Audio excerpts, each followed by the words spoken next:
9 people. 9 experienced hikers. 9 people who had climbed mountains in blizzards, survived Soviet winters, and knew exactly what they were doing.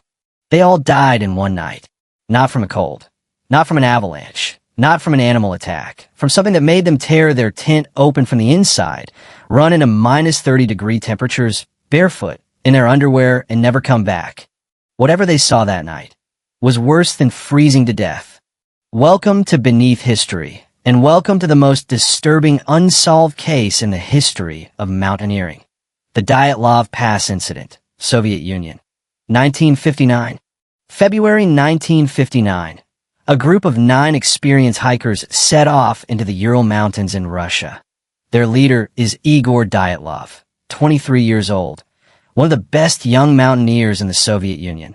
The others are students and graduates, trained, experienced, prepared for everything.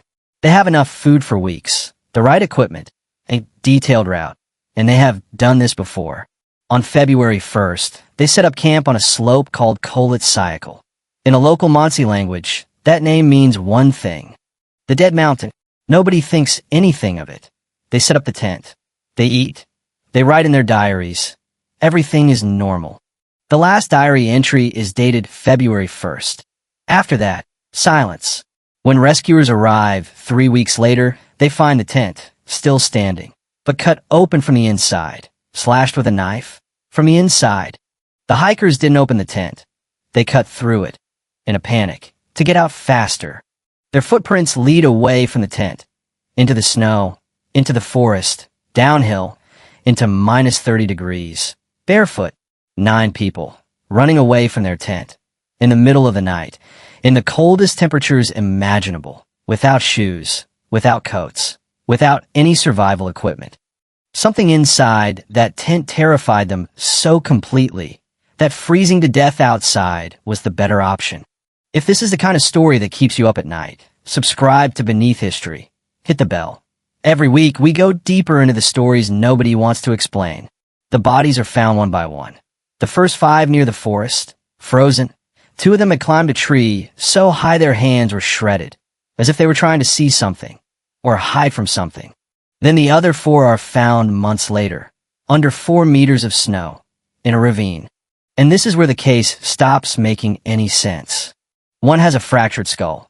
2 have broken ribs. Chest compressions so severe they match the force of a car crash. But no external wounds, no bruises, no cuts, no signs of fight. The force that broke their bones came from inside, like a pressure wave, like an explosion. Like something that crushed them without touching their skin. One of the women is missing her tongue and her eyes. The Soviet government closes the investigation, classifies the files, and writes one sentence as the official cause of death. Death caused by an unknown compelling force. That's it. That is the official explanation from the Soviet government. In 1959, and nobody has done better since.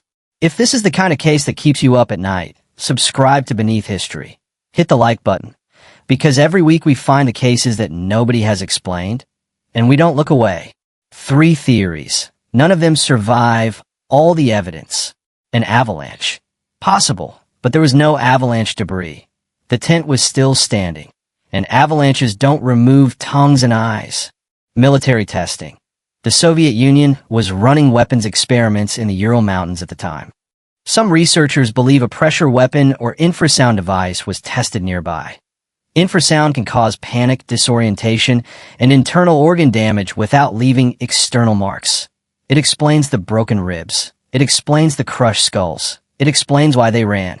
But it doesn't explain the missing tongue, and the Soviet government has never confirmed or denied it. Something else, something that the 9 hikers saw when they unzipped that tent. Something that made every single one of them decide, in that moment, that the mountain was safer than whatever was inside. 65 years later, the files were partially declassified in 2019. The official conclusion was updated to an avalanche. Nobody who has studied this case believes that. 9 people died on that mountain.